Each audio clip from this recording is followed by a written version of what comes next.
On va enchaîner sur comment on peut penser ces questions dans le cadre de nos enquêtes scientifiques.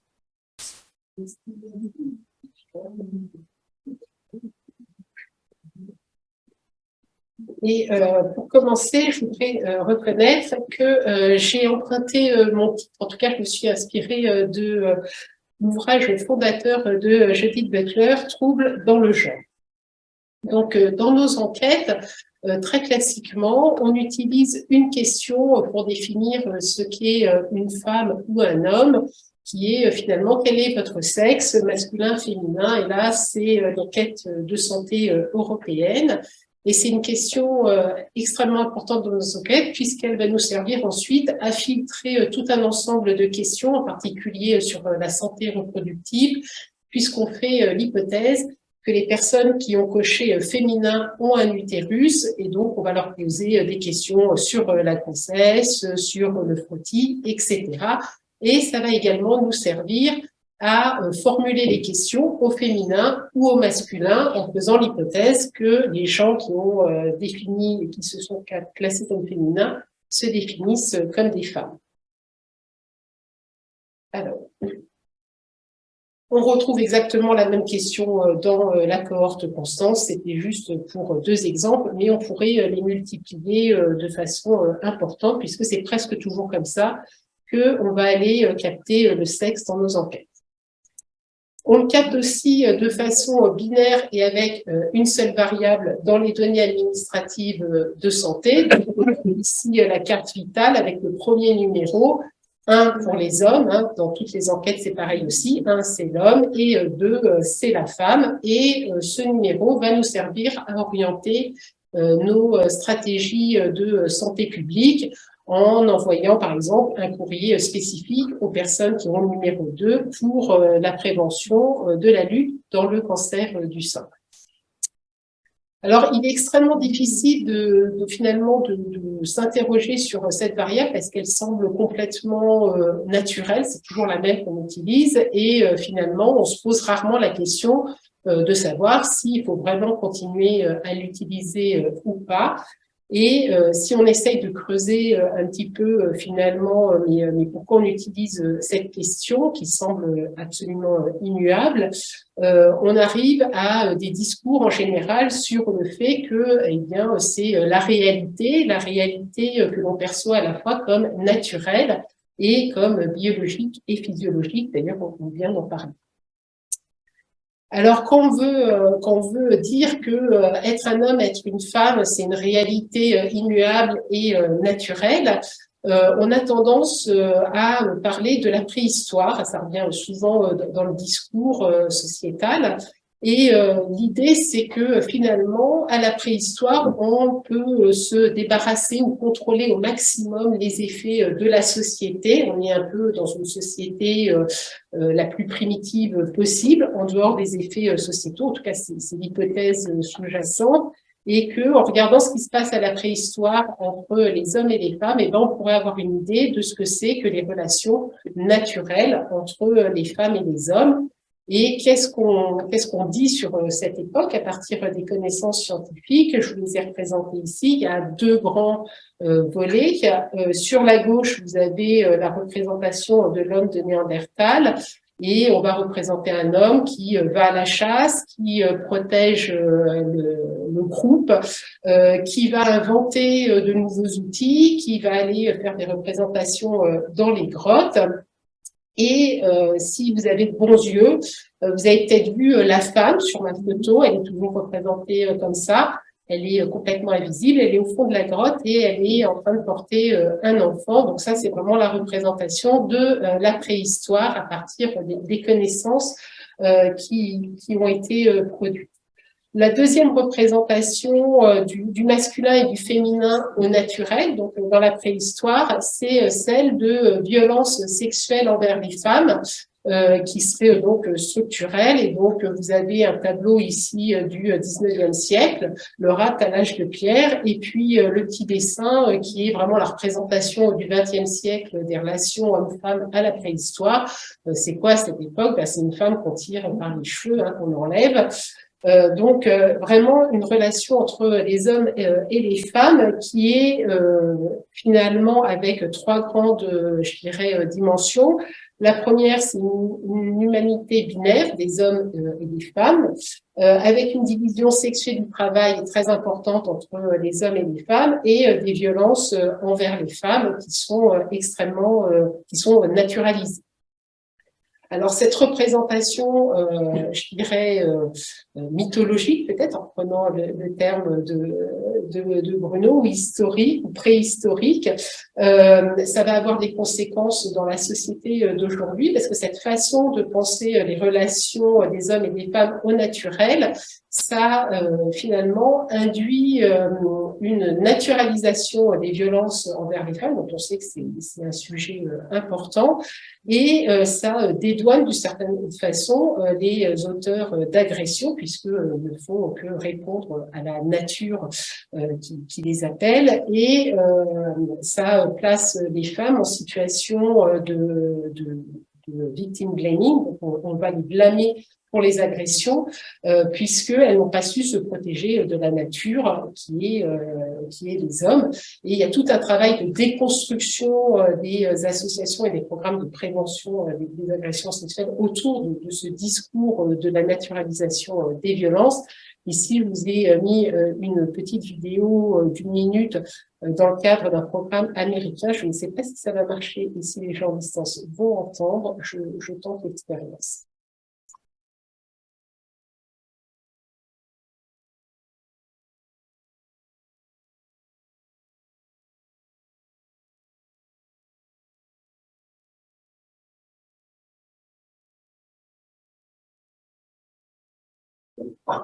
What are you doing? Oh, I don't know, might be a number two, but we'll see. Man, I hate to stop what you're doing right now. I can't just stop it, I'll get a bladder infection. You need to leave right now, I'm gonna call the cops. Dude, what's your problem? I come to you with a biological urge that I can't be expected to control. You've got everything just out on display, super proud to show off what you got, and then you're shocked when I come in here and let nature run its course? Really? Okay. Don't do that. You know what? Next time, get your signal straight. Voilà, donc une illustration de comment on essaye de déconstruire ce discours autour de la naturalisation des violences faites aux femmes, qui s'appuie entre autres sur les connaissances qu'on pense avoir de la préhistoire.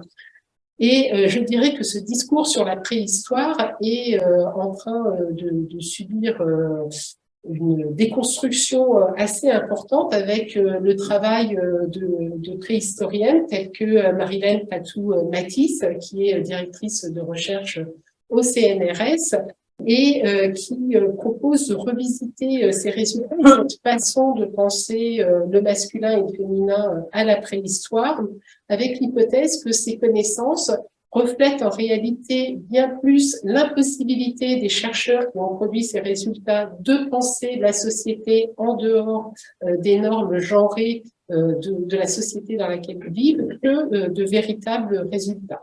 Elle met en avant, par exemple, que si on peut montrer comment les outils sont arrivés, il est impossible de savoir qui tenait les outils dans la majorité des cas.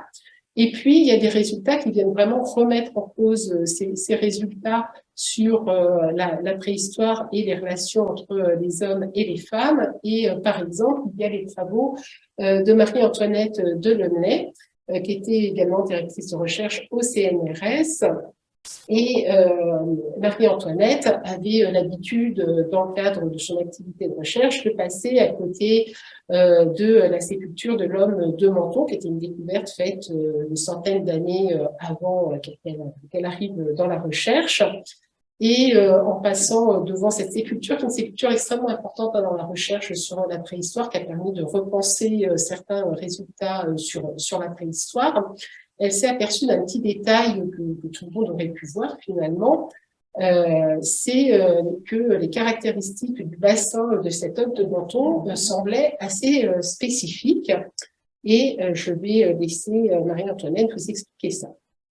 Ce squelette était dans le laboratoire de l'histoire de l'homme.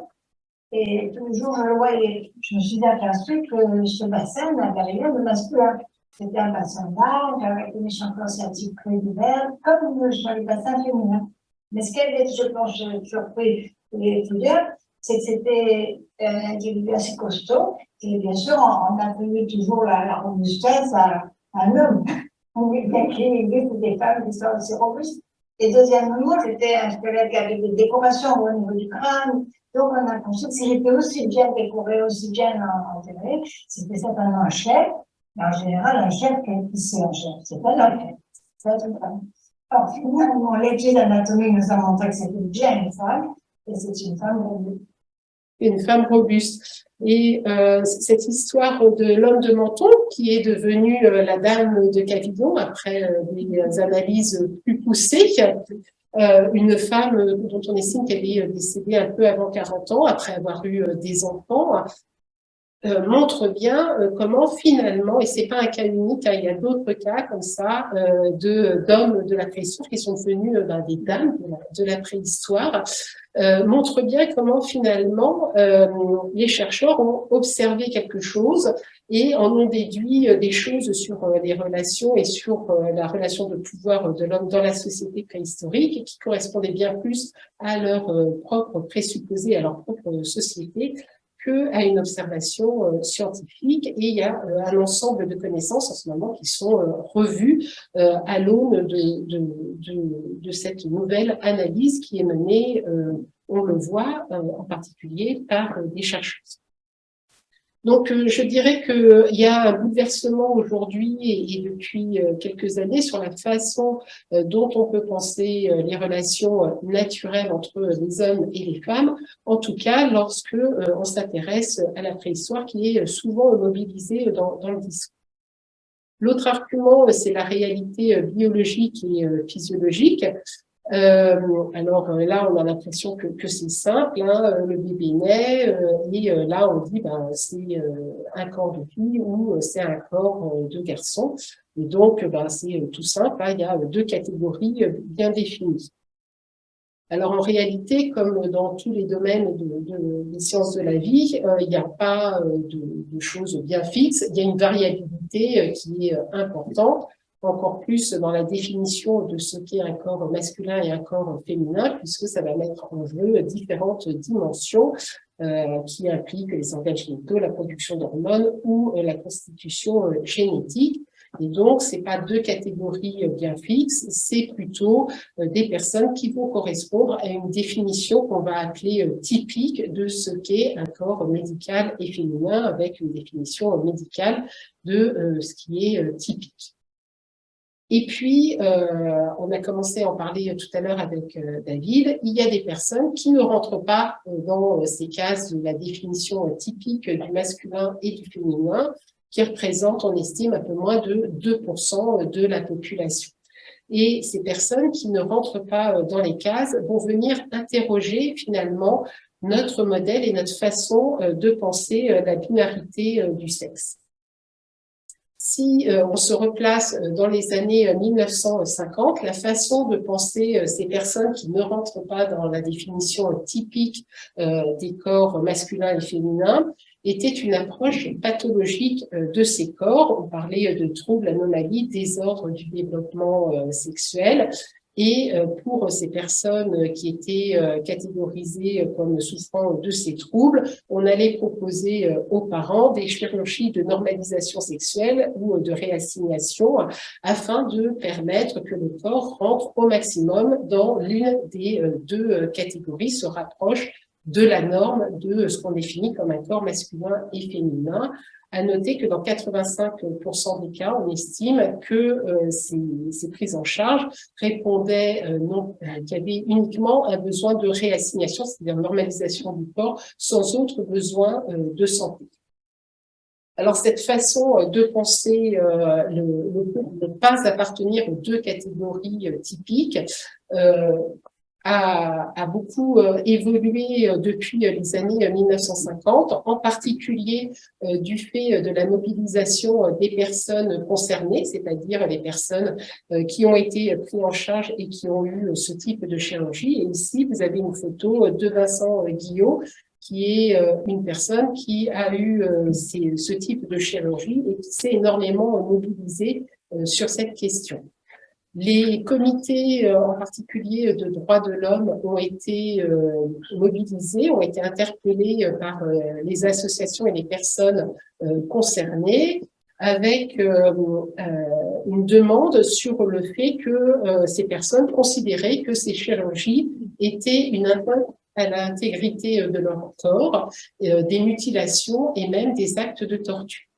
Et dans le temps, différents comités se sont prononcés et aujourd'hui, il y a, je dirais, un relatif consensus pour considérer que ces chirurgies ne sont pas une réponse adaptée et que ces démarches sont une atteinte aux droits humains de ces personnes avec deux axes. D'une part, c'est reconnu comme des mutilations, voire de la torture, et d'autre part, comme une atteinte au droit à l'autodétermination des personnes. Et je vous ai mis au milieu le rapport du Sénat de 2017 qui reprend ces termes, parce que je pense que le Sénat, c'est pas l'instance la plus révolutionnaire dans notre société. Donc, quand le Sénat arrive à produire ce genre de résultats, on peut penser qu'il y a quand même un certain nombre de consensus derrière. Le Sénat note en particulier que ces démarches thérapeutiques sont motivées par une conception binaire de l'identité sexuée et donc prend, je dirais, une certaine distance avec cette façon de faire. Aujourd'hui, on ne parle plus de pathologie, mais de variation du développement sexuel et les recommandations est de ne plus opérer les enfants et d'attendre que les personnes soient en âge de donner un consentement éclairé pour pouvoir réaliser des opérations s'ils le souhaitent. Donc, une transformation finalement de la façon dont on pense la binarité des sexes dans la société que l'on peut capter à travers ces personnes qui ne rentrent pas dans la définition. Cette façon de repenser, je dirais, la binarité des sexes, on le retrouve également d'un point de vue législatif avec un mouvement ces dernières années de pays qui désormais donnent la possibilité d'avoir une troisième option en dehors de homme ou femme pour pouvoir se déclarer légalement. Donc, il y a des pays où cela n'est possible que pour les personnes intersexes et puis d'autres pays où c'est possible plus largement. Une autre façon de s'interroger finalement sur l'immuabilité de ce codage en 1-2 des hommes et des femmes, c'est le cas de notre numéro de sécurité sociale qui semble si naturel. En regardant un petit peu dans le rétro et comment ce numéro a été constitué. Donc, c'est un numéro d'identification qui a été mis en place en 1941 sous le gouvernement de Vichy.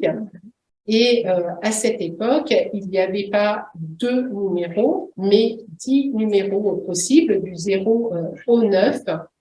Et ces numéros ne visaient pas à séparer les femmes et les hommes, mais à séparer les individus selon leur position dans la société. Et on séparait les citoyens français, les indigènes des colonies non juifs, les indigènes juifs et des étrangers. D'où le malaise que l'on a parfois par rapport au numéro de sécurité sociale qui a une histoire extrêmement longue. C'est uniquement après la libération que on va changer ce codage et on voit bien que ce codage répond finalement à des enjeux politiques, à une façon de voir la société bien plus qu'à une réalité biologique ou physiologique. Et je dirais même que ce codage homme-femme répond, de mon point de vue, au regard de l'histoire de ce numéro de NIR, également plus à une position sociale de la femme dans la société qu'à une question physiologique. Et du coup, je voudrais juste replacer un petit peu dans l'histoire ce que c'est qu'être une femme en 1941, et je dirais tout au long du XXe siècle, pour rappeler que les femmes ont acquis le droit de pouvoir percevoir leur salaire en 1907, que jusqu'en 1938, elles étaient dans une situation d'incapacité civile, elles ne pouvaient rien faire par elles-mêmes et avaient un devoir d'obéissance envers leur mari, que jusqu'en 1944, elles n'avaient pas le droit de vote, que jusqu'en 1946, on n'avait pas encore ce principe d'égalité entre les hommes et les femmes qui a été inscrit cette année-là dans la Constitution. Qu'en 1965, les femmes ont eu enfin la possibilité d'ouvrir un compte bancaire à leur nom et de travailler sans que leur mari y consente. Et le mari n'a plus été considéré comme le chef de famille. 1970, c'est la suppression de l'autorité paternelle au profit de l'autorité parentale. 1972, le principe de « à travail égal, salaire égal », c'est un principe sur lequel on travaille toujours afin qu'il devienne effectif. En 1980, le viol devient un crime dans la loi. En 1984, l'égalité des conjoints est étendue à la gestion des biens de famille. Les femmes ont enfin les mêmes droits que leurs conjoints sur la gestion des biens. Et 1992, la loi pénalise les violences conjugales et le harcèlement sexuel et le lieu de travail. Et donc, on voit bien, je dirais, en replaçant dans l'historique de comment on a conçu ces catégories, à quel point la situation sociale d'une femme et d'un homme est différente dans la société, malgré les évolutions. Alors, je viens de discuter les fondements naturels et biologiques de la binarité entre les femmes et les hommes.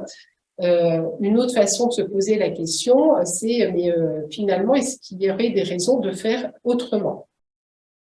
Alors, il y a une première raison qui est que ça permettrait peut-être de mieux inclure la complexité du vivant et des êtres humains dans nos recherches, ce qui peut être un des objectifs finalement de la recherche, pour penser la complexité du monde.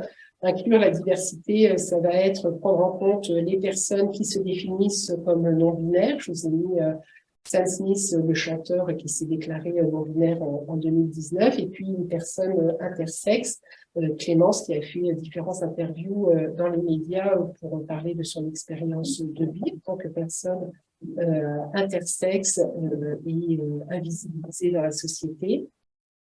Ces programmes montrent également le fait que, comme le dirait le planning familial, on sait désormais que les hommes peuvent être enceints, avec sur la gauche Thomas Béassi, qui est un homme trans, qui est en général considéré comme le premier ayant eu des enfants. En 2008, 2009, 2006, avec sa conjointe qui avait une hystérectomie, donc il ne pouvait plus avoir d'enfants, c'est donc lui qui les a portés. Et puis sur la droite, un militant français, Ali Aguado, qui a eu sa fille en 2019 avec une conception spontanée avec son conjoint qui est un homme cis. Donc une réalité qui prend désormais une visibilité dans la société, et on a pu le voir avec par exemple l'affiche du planning familial qui a eu beaucoup de succès. Et puis, plus récemment, en février 2023, il y a eu en France la première naissance d'un couple trans, donc c'est une conception naturelle. Mathéo a donné naissance à leur fille Ava, et Mathéo et Victoire, les parents, ont témoigné récemment dans les médias pour faire part de la difficulté à se faire reconnaître comme Mathéo comme père et Victoire comme mère de leur petite fille. Une autre raison de faire évoluer les choses, c'est de s'inscrire dans les évolutions législatives françaises.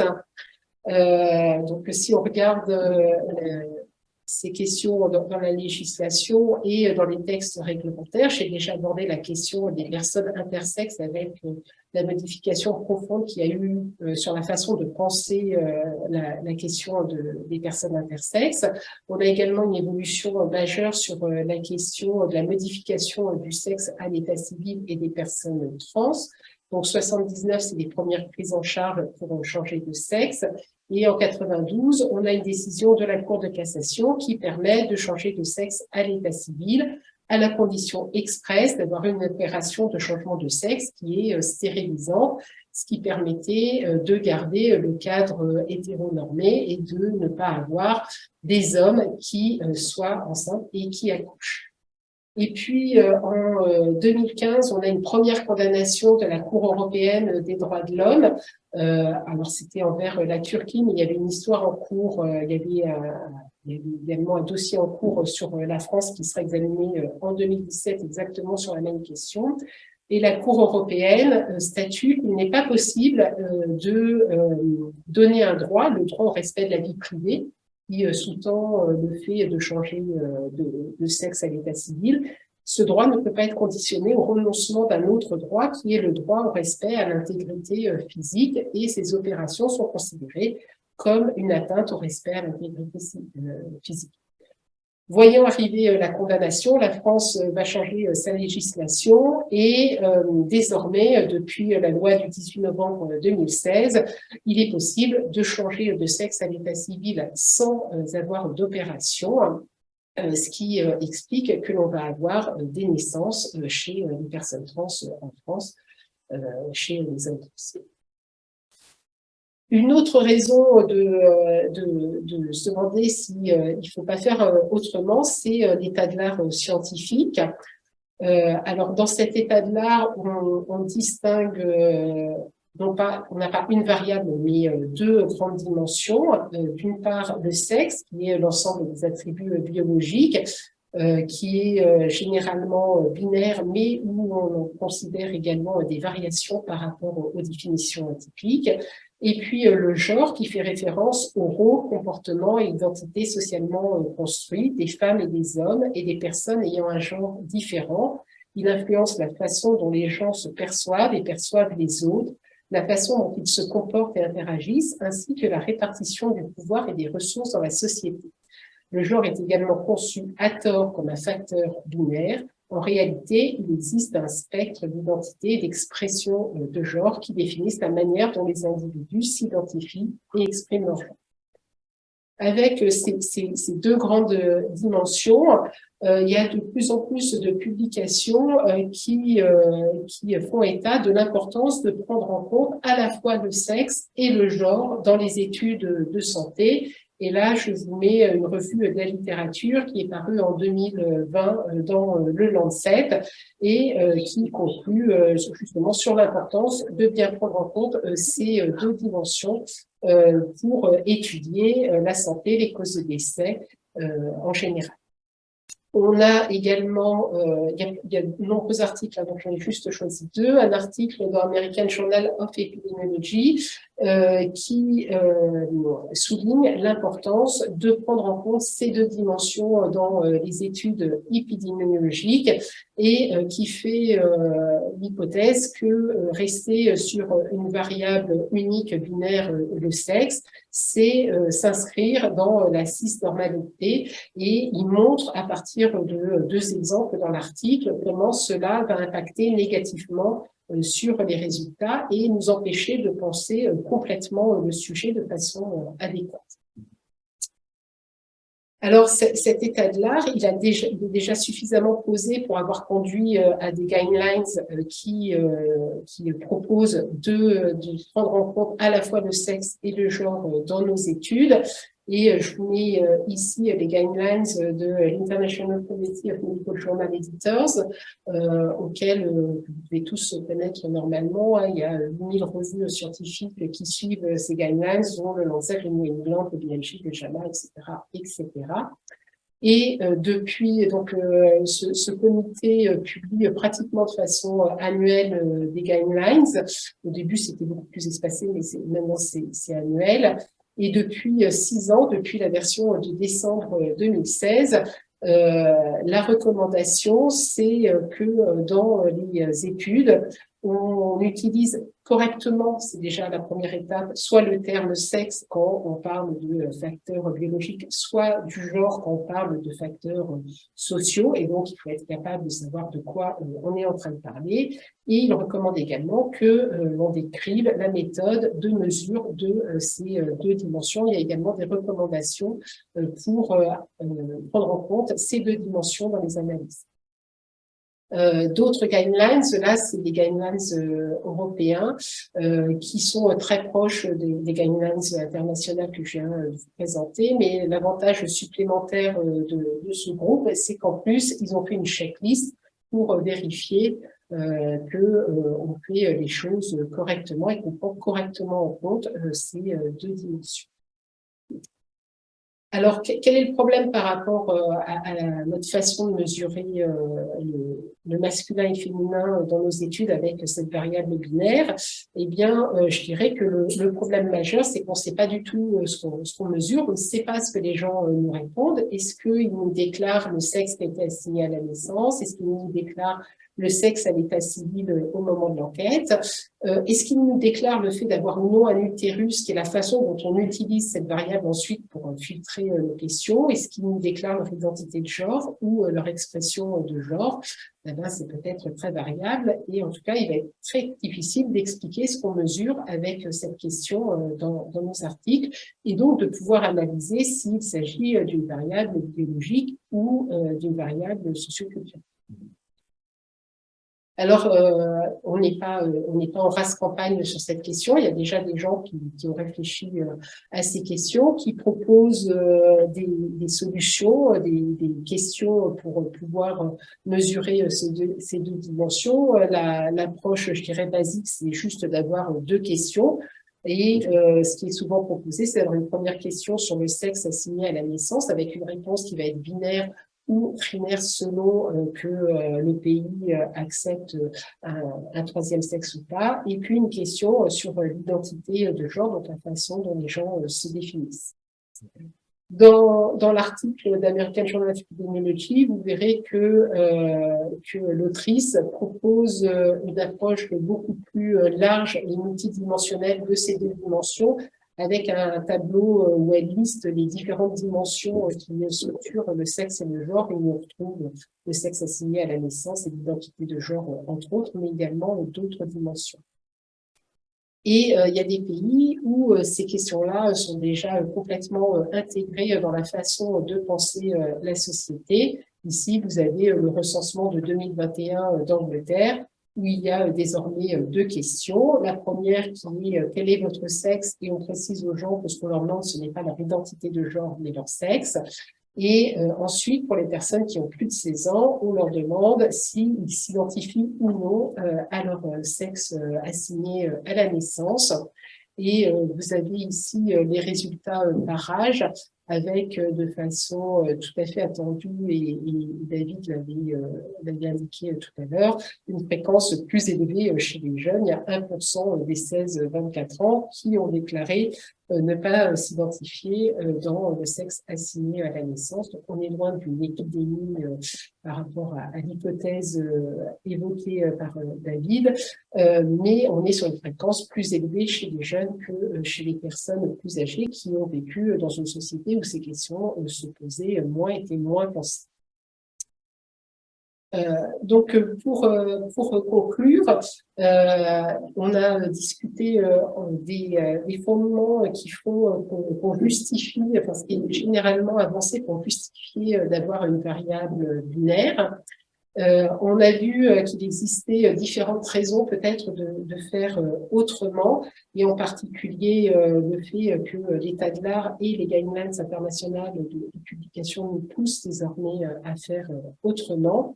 Et je finirai sur cette citation de la revue de la littérature publiée dans le Lancet, où ils indiquent que pour changer, il y a quand même des barrières qui existent.